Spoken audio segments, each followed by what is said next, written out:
Hello friends, இன்னைக்கு நம்ம பார்க்க போறது ஜாப்பனீஸ் அனிமி சீரிஸ்ல World Finest Assassin Gets Reincarnated in Another World Season 1 Episode 3 தான் இன்னைக்குள்ள வீடியோல பார்க்க போறோம். எப்பவும் சொல்ற அதே டைலாக் தான். உங்களுக்கு இந்த வீடியோ பிடிச்சிருந்தது அப்படின்னா லைக் பண்ணிட்டு அப்படி மறக்காம நம்ம சேனலை சப்ஸ்கிரைப் பண்ணிருங்க. ஏன்னா நீங்க சப்ஸ்கிரைப் பண்ணி சப்போர்ட் பண்ணீங்க அப்படின்னா தான் என்னால டெய்லியோ சியர்ஃபுல்லா வீடியோஸ் போட முடியும். சரி வாங்க நம்ம வளவலன்னு பேசாம இன்னைக்குள்ள கதைக்குள்ள போலாம். இன்னைக்கு நம்ம பார்க்க போறது The World Finest Assassin Gets Reincarnated in Another World Season 1 Episode 3. என்னோட பேரு லூக் டுவாத்ரே அப்படின்னு சொல்லி நம்ம ஹீரோ இப்ப ஃபார்மலா இன்ட்ரோடியூஸ் ஆகிட்டுதான். பரவாயில்ல, எதுக்காக ஃபார்மல் இன்ட்ரோடக்ஷன்லாம்? நான் பண்ண விட 3 வயசு தான் பெரிய பொண்ணு, ஃபார்மல் இன்ட்ரோடக்ஷன்லாம் தேவையில்லை அப்படின்னு சொல்லி அந்த பொண்ணு சொல்லிட்டு ஃபர்ஸ்ட் உன்னோட மானாவோட லெவல் என்னங்கறத பாக்கணும் அப்படின்னு சொல்லி அவன் கையில ஒரு ஸ்டோன் கொடுத்து இதுக்கு பேர் தான் ஃபாஸ்ட் ஸ்டோன், இதுல நீ உன்னோட மேஜிக் ஃபில் பண்ணு, அதோட லெவல் என்னங்கறத நான் தெரிஞ்சுக்கலாம் அப்படின்னு சொல்லி அவன் சொல்லவும் நம்ம ஹீரோவா அவனோட மானாவை அந்த ஸ்டோனுக்கு செலுத்துறான். பரவாயில்லையே, உன்னோட மானா பவர் ரொம்பவும் அதிகமா இருக்கு, அதனாலதான் இது பிரைட்டா இருக்கு அப்படின்னு அந்த பொண்ணு சொல்றா. ஆனா அந்த ஹீரோவை அடிக்கிறதுக்கு இதெல்லாம் பார்த்தாது அப்படின்னு சொல்லிட்டு நம்ம ஹீரோ அவனோட மேஜிக் பவர் அதிகமா கொண்டு வரான். லோக் உன்கிட்ட எப்படி இன்னும் இவ்வளவு மானா பவர் இருக்கு அப்படின்னு சொல்லி கேட்கவும் என்கிட்ட இன்னும் இருக்கு அப்படின்னு சொல்லி நம்ம ஹீரோ அதை ரொம்பவும் அதிகப்படுத்துறான். டக்குனு அந்த மேல தூக்கி போடு அப்படின்னு சொல்லி அவன் சொல்லவும் நம்ம ஹீரோ ரொம்ப தூரம் தள்ளி போடுறான். பார்த்தா அது ஒரு பெரிய பிளாஸ்டியே கிரியேட் பண்ணுது. அந்த டியாங்கிற பொண்ணுக்கு இதை பார்த்து பயமா இருக்கு. இப்ப அவங்க அப்பா அம்மா 2 பேரும் ஓடி வராங்க. என்னாச்சு அப்படின்னு சொல்லி கேட்கவும் லோகோட மேஜிக் பவரை டெஸ்ட் பண்ணலாம்னு நினைச்சேன், இப்படி தப்பு நடந்துருச்சு, என்ன மன்னிச்சிருங்க அப்படின்னு சொல்லி டியா சொல்றா. அப்படின்னா இதுக்கெல்லாம் காரணம் லூக் தானா அப்படின்னா அவங்க அப்பா கேட்கவும் அவன் மேல எந்த தப்பும் இல்ல, என் மேலதான் தப்பு அப்படின்னு சொல்லி அந்த பொண்ணு சொல்றா. இல்ல நீங்க தப்பா புரிஞ்சுக்கிட்டீங்கன்னு நினைக்கிறேன் மிஸ் டியா, என்னோட பையன் தான் இவ்வளவு பெரிய மேஜிக் யூஸ் பண்ணிருக்கான்னு நினைக்கும் போது எனக்கு ரொம்பவும் பெருமையா இருக்கு அப்படின்னு சொல்லி அவங்க பாராட்டிட்டு போறாங்க. இந்த மாதிரி பவர்ஸ் எல்லாம் வார்க்கு தான் யூஸ் ஆகும், இவனுக்கு அசாசின் யூஸ் பண்ற மாதிரியான மேஜிக் கத்து கொடுங்க அப்படின்னு சொல்லிட்டு அவங்க அப்பா கிளம்புறாரு. அவங்க கோபமே படல, எனக்கு ஆச்சரியமா இருக்கு அப்படின்னு சொல்லி டியா கேட்கவும் என்னோட பேரண்ட்ஸ் எப்பவுமே அப்படிதான், ஆமா அந்த ஃபாஸ்டர் எனக்கு இன்னும் நிறைய தேவைப்படுது, எங்க கிடைக்கும் அப்படின்னு நம்ம ஹீரோ கேட்கவும் விக்கோனில இது ரொம்ப ரேரான வேல்யூபிளான ஒண்ணு, இது அவ்வளவு ஈஸியா கிடைக்காது அப்படின்னு சொல்லி டியா சொல்றா. இப்ப நைட் ஆகுது. அந்த டியாங்கிற பொண்ணு எனக்கு நல்லாவே தான் மேஜிக் டீச் பண்றா, இருந்தாலும் அந்த ஹீரோவை கொள்றதுக்கு எனக்கு அந்த ஃபாஸ்ட் ஒன் இருந்தா நல்லா இருக்கும் அப்படின்னு சொல்லி நம்ம ஹீரோ யோசிக்கிறோம். இப்ப டியா வந்துட்டு நம்ம ஹீரோவோட ரூம் கதவை தட்டி லோக் நீ இன்னும் தூங்கலையா, சின்ன பசங்க எல்லாம் இவ்வளவு நேரம் முடிச்சிருக்க கூடாது, சீக்கிரமா போய் தூங்க அப்படின்னு சொல்லிட்டு நம்ம ஹீரோ கூடவே பெட்ல படுத்துக்கிட்டா. ஆக்சுவலி நான் உனக்கு ரிலேஷன் தான் அப்படின்னு சொல்லப்போ நீ எப்ப எனக்கு ரிலேஷன் ஆனா அப்படின்னு நம்ம ஹீரோ கேட்கலாம். உங்க அம்மா என்ன உங்ககிட்ட சொல்லலையா? சரி ஓகே அப்படின்னு சொல்லிட்டு அவ்வளவு எதுவும் சொல்லல. அடுத்த நாள் காலையில ஆகுது. இன்னொரு ஃபாஸ்ட் ஒன் கொடுத்து இதுல உன்னோட மேஜிக் பவரை லைட்டா யூஸ் பண்ண அப்படின்னு சொல்லி அவ சொல்றா. இப்ப நம்ம ஹீரோவா அவங்க மானாவை யூஸ் பண்ணவும் உங்ககிட்ட என்ன எலமெண்ட்லாம் இருக்குன்னு தெரிஞ்சுக்கலாம் அப்படின்னு சொல்லி ஃபர்ஸ்ட் ஃபயர் இருக்கான்னு சொல்லி செக் பண்ணி பாக்குறா. நம்ம ஹீரோ கிட்ட ஃபயர் எலமெண்ட் இருக்கு, சில பேர் கிட்ட 2 ஆட்ரிபியூட்ஸ் இருக்கும், நம்ம எதுக்கும் மத்ததையும் செக் பண்ணி பார்க்கலாம் அப்படின்னு சொல்லி வாட்டர் செக் பண்ணி பாக்குறா. வாட்டர் எலமெண்ட்டும் நம்ம ஹீரோ கிட்ட இருக்கு. இந்த ஊர்லயே ஒருத்திக்கிட்ட மட்டும்தான் 2 எலமெண்ட் யூஸ் பண்ற பவர் இருக்குன்னு நினைச்சேன், பரவாயில்ல உங்ககிட்டயாவது இருக்கு அப்படின்னு சொல்லி அவன் ஆச்சரியப்படுதா. மத்த எலமெண்ட்ஸையும் செக் பண்ண அப்படின்னு நம்ம ஹீரோ சொல்லப்போ ஆனா யார்கிட்டயும் 3 ஆட்ரிபியூட் இருக்காது அப்படின்னு சொல்லி அவன் செக் பண்ணி பார்த்தா நம்ம ஹீரோ கிட்ட 4 ஆட்ரிபியூட்டுமே இருக்கு. அப்படின்னா ஃபயர் வாட்டர் விண்ட் எர்த் இந்த 4த்தையுமே உன்னால கண்ட்ரோல் பண்ண முடியும். எனக்கு எர்த் தான் ரொம்பவும் பிடிக்கும். ஃபர்ஸ்ட் நீ மேஜிக் யூஸ் பண்றதுக்கு உன்னோட மானாவை நீ தெரிஞ்சுக்கணும். உன்னோட ஸ்கின்ல நீ ஃபர்ஸ்ட் உன்னோட மானாவை ஃபீல் பண்ண ஆரம்பி. உன்னோட ஃபர்ஸ்ட் மேஜிக்கே இதுதான், கரெக்டான ஒரு இன்ஸ்ட்ரக்டர் மட்டும் இல்லைன்னா நீ தப்பான வழியில போக ஆரம்பிச்சிருவ அப்படின்னு சொல்லி டியா சொல்றா. இப்ப நம்ம ஹீரோவும் வந்துட்டு அந்த மானா எல்லாத்தையும் ஃபீல் பண்றான். ஃபர்ஸ்ட் டைம் நம்ம ஹீரோவால மேஜிக் எப்படி இருக்கும் அப்படிங்கறத ஃபீல் பண்ண முடியுது. இப்ப என்னோட ஹெல்ப் இல்லாம நீயாவே அதை ட்ரை பண்ணி பாரு அப்படின்னு சொல்லி டியா சொல்றா. நம்ம ஹீரோவும் ஃபீல் பண்ணி பாக்குறான். நம்ம ஹீரோவால இப்ப மேஜிக் யூஸ் பண்ண முடியுது. அப்ப அவனோட மண்டைக்குள்ள ஏதோ லெட்டர்ஸ் மாதிரி ஒண்ணு தெரியுது அப்படின்னு சொல்லி அவன் சொல்லவும் அந்த லெட்டர்ஸ் எல்லாமே உன்னோட ஸ்பெல், அதான் நீ ப்ரொனவுன்ஸ் பண்ணும்போது உன்னால மேஜிக் யூஸ் பண்ண முடியும். நீ அதிகமா உன்னோட மேஜிக் யூஸ் பண்ண உனக்கு புதுசான ஸ்பெல்ஸ் எல்லாம் கிடைக்கும் அப்படின்னு சொல்லி டியா சொல்றா. அந்த லெட்டர்ஸ் என்னால ரீட் பண்ண முடியல அப்படின்னு ஹீரோ சொல்லப்போ அவ வந்துட்டு சிம்பிளா ஒரு காப்பரை கிரியேட் பண்றதுக்கான ஸ்பெல்ல சொல்லி கொடுக்குறா. நம்ம ஹீரோ அதை பார்த்துட்டு அடுத்த செகண்ட் அந்த மேஜிக்கை பெர்ஃபார்ம் பண்ணும்போது எப்படி நீ இதை உடனே பண்ண அப்படின்னு சொல்லி அவ ஆச்சரியப்படுறா. எனக்கு நல்ல மெமரி பவர் உண்டு, அது போக என்னால ஃபாஸ்டா நிறைய விஷயங்களை கத்துக்கிட முடியும் அப்படின்னு நம்ம ஹீரோ சொல்றான். ஆனா நம்ம ஹீரோவோட மைண்டுக்கு அந்த ஸ்பெல் தெரிஞ்சது அப்படின்னா தான் டியா லெவலுக்கு நம்ம ஹீரோவோட பெர்ஃபெக்ட்டா அந்த காப்பரை கொண்டு வர முடியும். இப்போதைக்கு நம்ம ஹீரோ எர்த் மேஜிக் தான் கத்துக்கிட்டு இருக்கான். அடுத்த நாள் நைட்டோ டியா நம்ம ஹீரோ கூடவே வந்து தூங்குறா. உன்னோட சாப்பாடு ரொம்பவே சூப்பரா இருந்துச்சு அப்படின்னு சொல்லி டியா சொல்லவும் என்னோட பெஸ்ட் டிஷ் நான் செஞ்சு கொடுக்காம விட்டதுக்கு சாரி அப்படின்னு நம்ம ஹீரோ சொல்லவும் ஹே லோக் இன்னைக்கு நீ சமைச்சது ரொம்பவுமே டேஸ்டா இருந்தது, இதுக்கு முன்னாடி நான் இப்படி சாப்பிட்டதே இல்ல, நீ எல்லா விஷயத்திலயுமே எப்படி ரொம்பவும் திறமசாலியா இருக்க, நீ ரொம்ப ஸ்மார்ட்டா இருக்க, எல்லாத்தையும் குயிக்கா கத்துக்கிட்ட, குக்கிங் கூட சூப்பரா பண்ற,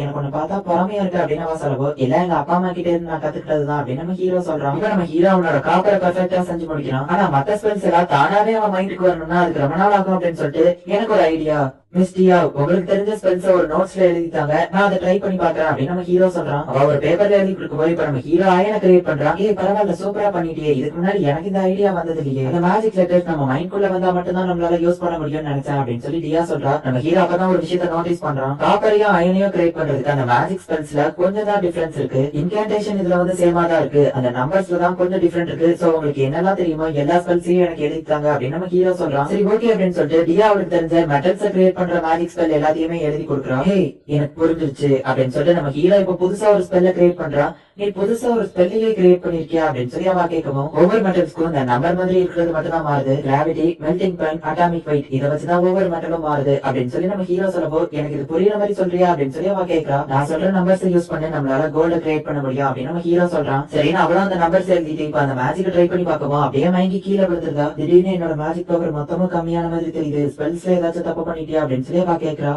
எதனால இப்படி ஆகுது, நம்ம கரெக்டானது தானே கொடுத்தோம் அப்படின்னு சொல்லிட்டு நம்ம ஹீரோ ட்ரை பண்ணி பாக்குறான். இப்ப நம்ம ஹீரோ கோல்ட கிரியேட் பண்ணிட்டான். இந்த உலகத்துல இருக்கிற மேஜிக் ஸ்பெல்ஸ் கொஞ்சம் டிஃபரெண்டா ஒர்க் ஆகுது, புது மேஜிக் ஸ்பெல் யார் கண்டுபிடிக்கிறாங்களோ அவங்க எழுதி கொடுத்தாதான் இது ஒர்க் ஆகும் போல. டியாகனரா அவளுக்கு தெரிஞ்ச மேஜிக்கை எழுதி கொடுத்தா என்னால யூஸ் பண்ண முடிஞ்சது அப்படின்னா நான் தான் எழுதி கொடுக்கணும் அப்படின்னு சொல்லி நம்ம ஹீரோ எழுதி கொடுத்துட்டு, இது உன்னோட மேஜிக்னு மனசுக்குள்ள நினைச்சுக்கோ அப்படின்னு சொல்லி அவன் சொல்லவும், இப்ப அவளாலேயே இப்ப அந்த மேஜிக்கை யூஸ் பண்ண முடியுது. இது உண்மையிலேயே ஆசம், நம்ம இன்னும் புதுசா நிறைய ட்ரை பண்ணலாம் அப்படின்னு சொல்லிட்டு டியா ரொம்ப ஹாப்பி ஆகுறா. இப்ப அவங்க ரெண்டு பேருமே நைட்டு டின்னர் சாப்பிட்டுட்டு நம்ம ஹீரோவோட ரூம்லயே தான் டியா திரும்பவும் தூங்குறா. புது மேஜிக்கை ட்ரை பண்ணி பாக்குறதுக்காக யாருமே இல்லாத ஒரு இடத்துக்கு வந்திருக்காங்க. இப்ப நம்ம ஹீரோ ஒரு கன் மாதிரியான விஷயத்தை ரெடி பண்றான். ரொம்ப ஸ்ட்ராங்கான டங்ஸ்டன்ல புல்லட் கிரியேட் பண்ணி ஷூட் பண்றான். ஃபயர் மேஜிக் யூஸ் பண்ணி அந்த கன் ஒர்க் ஆகுது அப்படின்றதுனால இதை நம்ம ஃபயர்னு சொல்லலாம் அப்படின்னு நம்ம ஹீரோ சொல்றான். டியாவும் சரி ஓகே அப்படின்னு சொல்றா. ஆனா அந்த ஹீரோ அழிக்கிறதுக்கு இதெல்லாம் பார்த்தாது அப்படின்னு சொல்லிட்டு இப்ப நம்ம ஹீரோ வந்து டியா கொஞ்சம் தள்ளி நின்று அப்படின்னு ஒரு பெரிய பீரங்கி மாதிரி ஒண்ணு கிரியேட் பண்றான். லுக் என்னது அப்படின்னு சொல்லி அவன் கேட்கவும், டியா காரை முடிக்கும் அப்படின்னு சொல்லிட்டு இப்ப அவன் ஃபயர் பண்றான். ஒரு பெரிய பிளாஸ்ட் கிரியேட் ஆகுது. என்னது இதை நீ எப்படி பண்ண அப்படின்னு சொல்லிட்டு டியாவே ரொம்பவும் பயப்படுறா. நான் இதை ரொம்பவும் ஸ்ட்ராங்கா தான் கிரியேட் பண்ணேன், ஆனா ஒரு தடவை ஃபயர் பண்ணதுக்கே இது டேமேஜ் ஆயிடுச்சு, அந்த ஹீரோவை கொல்றதுக்கு இது எனக்கு போதாது அப்படின்னு சொல்லி நம்ம ஹீரோ நினைக்கிறான். லுக் உண்மையிலேயே நீ ஒரு ஜீனியஸ் தான், புதுசா நிறைய விஷயங்கள் கண்டுபிடிக்கிறான் டியா சொல்லவோ, நீங்க வேணா இதை ட்ரை பண்ணி பாரு அப்படின்னு நம்ம ஹீரோ கேட்கறான். இவ்வளவு பெரிய விஷயத்தை கிரியேட் பண்ண எனக்கு நிறைய மன செலவாகும், என்கிட்ட அவ்வளவு இல்ல, எனக்கு இந்த ஃபயரே போதும் அப்படின்னு சொல்லி அவ சொல்றான். நைட் ஆகுது. நம்ம ஹீரோ வந்து அவ கட்டி பிடிச்சிட்டு, லுக் 2 வாரம் முடிஞ்சு போச்சு, நாளைக்கு நான் கிளம்ப போறேன், ஆனா எனக்கு உன்னை விட்டு போக மனசு இல்ல, அவன் கூடவே இருக்கணும்னு தோணுது அப்படின்னு சொல்லி அவ சொல்றா. இப்ப நம்ம ஹீரோவுக்காக ஒரு நைஃப கிஃப்டா ரெடி பண்ணி கொடுக்குறோம். இது டைட்டானியம் ஆலாயால ரெடி பண்ணது, அயனை விட ரொம்பவும் ஸ்ட்ராங்கா இருக்கும், அதே நேரத்துல வெயிட்லெஸ்ஸாவும் இருக்கும் அப்படின்னு சொல்லிட்டு அதனால ஒரு பேப்பரை போடுறான். அந்த பேப்பரை மேல இருந்து கீழே போடுவோம். அந்த கத்தி பட்டவனே தானாவே 2 துண்டா பிரியுது. இது ரொம்பவும் ஷார்ப்பானது, இந்த மாதிரி ஒண்ணு நான் கிரியேட் பண்றதுக்கு நீ தான் காரணம், நீ எனக்கு மேஜிக் டீச்சரா கிடைச்சதுக்கு ரொம்பவும் சந்தோஷம் அப்படின்னு சொல்லி நம்ம ஹீரோ சொல்றான். நான் மட்டும் உன்னை மீட் பண்ணலைன்னா புது ஸ்பெல்ஸை என்னாலேயே கிரியேட் பண்ண முடியுன்றது எனக்கு தெரிஞ்சிருக்காது, மேஜிக் மேல இருந்த ஆர்வம் இப்ப ரொம்பவும் அதிகமாயிடுச்சு, உனக்கு தான் ரொம்பவும் தேங்க்ஸ் சொல்லணும் அப்படின்னு சொல்லிட்டு அவ கழுத்துல வச்சிருக்கிற அந்த ஃபாஸ்ட் ஒன் நம்ம ஹீரோக்கு கிஃப்டா கொடுக்குறா. இந்த ஃபாஸ்ட் ஒன் ரொம்பவும் வேல்யூபிளானதுன்னு சொன்னீங்க அப்படின்னு சொல்லி நம்ம ஹீரோ கேட்கவோ, நீ எனக்கு பதிலுக்கு ஒரே ஒரு ப்ராமிஸ் பண்ணணும், எப்பெல்லாம் நான் உன்னை பாக்கணும்னு ஆசைப்பட்டேன்னா அப்பெல்லாம் நீ முன்னாடி வந்து நிக்கணும்னு சொல்லவோ, நம்ம ஹீரோவும் சரி ஓகே அப்படின்னு சொல்லி அவளுக்கு ப்ராமிஸ் பண்றான். எங்களோட பையனுக்கு மேஜிக் டீச் பண்ணதுக்கு ரொம்பவும் தேங்க்ஸ் அப்படின்னு சொல்லி அவங்க அப்பாவும் அம்மாவும் வழி அனுப்பி வைக்கிறாங்க. நான் இல்லைன்னா கூட உங்க பையன் தானாவே மேஜிக் கத்துக்கிட்டு இருந்திருப்பான், அந்த லெவலுக்கு அவன் திறமசாலி, எனக்கே அவனை பார்த்தா பொறாமையா இருக்கு அப்படின்னு டியா சொல்லவோ, அவங்க அப்பா அம்மா 2 பேருமே நம்ம ஹீரோவை பாராட்டுறாங்க. இப்ப டியா அந்த இடத்துல இருந்து கிளம்புறா. நீ சின்ன பையனா இருந்தாலுமே இப்ப எல்லாத்துக்குமே தயாராயிட்ட, நீ உண்மைகளை தெரிஞ்சுக்கிட வேண்டிய நேரம் வந்துருச்சு அப்படின்னு சொல்லிட்டு அவங்க அப்பா அவனை ஏதோ ஒரு இடத்துக்கு கூட்டிட்டு போறாரு. லூக் நம்ம 2 or 3 ஃபேமிலிக்கு என்ன பண்ணுவோம் அப்படின்னு சொல்லி அவங்க அப்பா கேட்கவும், நோபல் மேனா இருக்கிறவங்களுக்கு மெடிக்கல் ட்ரீட்மெண்ட் பார்ப்போம், அது போக இந்த கிங்டம்ல இருக்கிற கிருமிகள் எல்லாம் நம்ம கிளீன் பண்ணுவோம் அப்படின்னு சொல்லி அவன் சொல்றான். ஏதோ ஒரு பில்டிங் உள்ள போகும்போது இது எந்த இடம் அப்படின்னு நம்ம ஹீரோ கேட்கறான். இது ஒரு ஜெயில், கிங்டம்ல இருக்கிற கைதிகள் எல்லாரையுமே இந்த இடத்துல தான் அடைச்சு வச்சிருக்காங்க, இவங்களை தான் எக்ஸ்பெரிமெண்ட்காக தான் வச்சிருக்கோம் அப்படின்னு அவங்க அப்பா சொல்லவும், மெடிக்கல் எக்ஸ்பெரிமெண்ட்காகவா அப்படின்னு சொல்லி அவன் கேட்கறான். இல்ல நீ உங்களை கொலை பண்ணி பிராக்டிஸ் பண்ண போற, ஒரு அசாசினுக்கு எமோஷன்ஸை கண்ட்ரோல் பண்றது தான் ரொம்பவும் முக்கியம், மத்தவங்களை நீ கொலை பண்ணும்போது பாவமே பார்க்க கூடாது, இல்லைன்னா அவங்க உன்னை கொண்டுருவாங்க அப்படின்னு சொல்லி அவங்க அப்பா சொல்லவும், அப்படின்னா எதுக்காக எனக்கு எமோஷன் சந்தோஷம் இது எல்லாத்தையும் கத்து கொடுத்தீங்க, நீங்க நினைச்சிருந்தா என்ன கொலை பண்ற ஒரு டூல்ஸாவே மாத்திக்கலாமே அப்படின்னு நம்ம ஹீரோ கேட்கவும், இல்ல ஒரு உயிரோட வேல்யூ என்ன அப்படிங்கறத தெரிஞ்சுக்கணும், ராயல் பேலஸ்ல இருந்து நமக்கு கொலை பண்றதுக்கு ஆர்டர் வந்தாலுமே அவங்களை கொலை பண்ணலாமா கூடாதா நல்லதா கெட்டதா இதை எல்லாத்தையும் டிசைட் பண்ண வேண்டியது நாம தான். இவ ஒரு சாகடிக்கப்பட வேண்டிய கைதி, ஒரு வீட்டுக்குள்ள போய் திருடலான்னு போயிருக்கா, அங்க இருக்கிற வயசானவங்களை கொண்டுட்டு எவிடன்ஸ் கிடைக்க கூடாதுன்னு அந்த வீட்டையே மொத்தமா எரிச்சிருக்கா அப்படின்னு அவங்க அப்பா சொல்லவோ, இல்ல நான் கொல்லல, நான் வேணும்னு பண்ணல, எனக்கு பசிச்சுது, நான் தெரியாதனமா தான் அந்த ஃபயர் ஆக்சிடென்ட் பண்ணிட்டேன் அப்படின்னு சொல்லிட்டு அவ கதறுதான். இவளை எந்த மெத்தட்ல கொலை பண்ணணும் அப்படிங்கறத நீங்க முடிவெடுத்துக்கோ அப்படின்னு சொல்லி அவங்க அப்பா நம்ம ஹீரோ கிட்ட சொல்றாரு. கவலையப்படாதீங்க மேடம் அப்படின்னு சொல்லி நம்ம ஹீரோ போயிட்டு அவளோட கையை துண்டா கட்டிட்டு, உங்க அட்ரஸ் கட் பண்ணா உங்களுக்கு வழியே தெரியாது, சோ நீங்க சாகும்போது வழியே இல்லாம இறந்து போவீங்க அப்படின்னு சொல்லி நம்ம ஹீரோ சொல்றாங்க. குட்டி பிசாசு உன்னை சும்மா விட மாட்டேன்டா, அந்த கிளறு கிட்ட எரிச்சு கொண்ட மாதிரியே நான் இறந்ததுக்கு அப்புறமா உன்னை சாவடிச்சு நரகத்துக்கு கூட்டிட்டு போவா அப்படின்னு சொல்லி அவ கத்தவும், நீ சொன்னதுதான் உண்மைதான், அது நான் நெக்ஸ்ட் டைம் சாகுறப்போ அப்படின்னு சொல்லிட்டு அவளை கொலை பண்றான். இந்த இடத்துல இந்த எபிசோட் முடியுது. அந்த உலகத்துல மேஜிக் எப்படி ஒர்க் ஆகும்னா, மேஜிக் அதிகமா யூஸ்